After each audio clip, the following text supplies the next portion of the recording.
Off of a desert highway in the small town of Tonopah, Nevada, there is a motel. It's the coulrophobic's ultimate nightmare.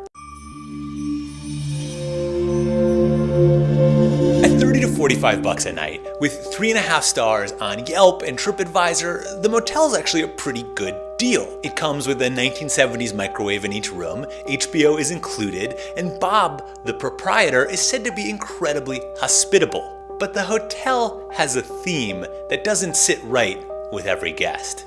Bob runs the Clown Motel. From the moment a guest checks into the Clown Motel, they are greeted by a life-size clown figure holding 2 smaller clowns like little evil pets. The walls are covered in clown posters, clown toys, clown dolls. There are over 600 clowns in the office, and the clown theme is ubiquitous. Recently, the Clown Motel has rocketed to fame, powered in part by the ever-increasing sense of coulrophobia. It's my guess that if you were born in the 1980s or after, when you think of clowns, you think of evil. But why?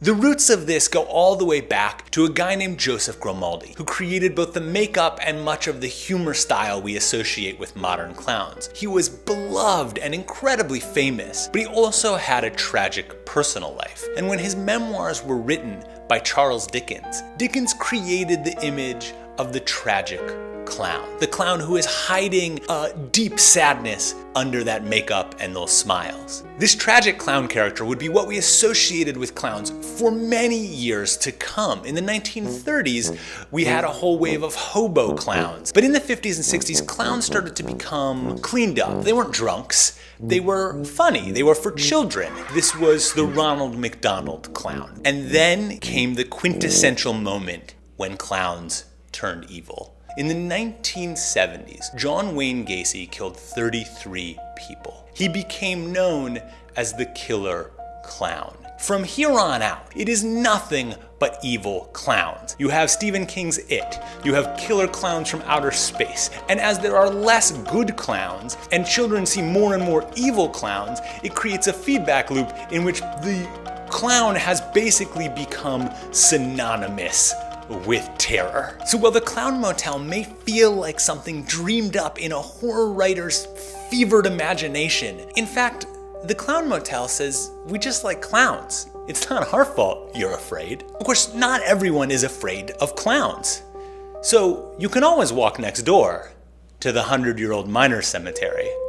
They'd also love a visit. Subscribe here and watch more videos here. What is it like to actually stay there? Christopher Sabella, a comic book writer and journalist, launched a Kickstarter to go live in the Clown Motel for a full month, which he is doing at this moment. So I had to ask, is it terrifying? What's it like there? I thought, well, that's an interesting theme for a motel. It's literally in the middle of the desert, like 200 miles from civilization, either direction. You know, every day is sort of a new adventure, like what's going to happen when I get up and leave the room. From everything I've seen, it's not haunted.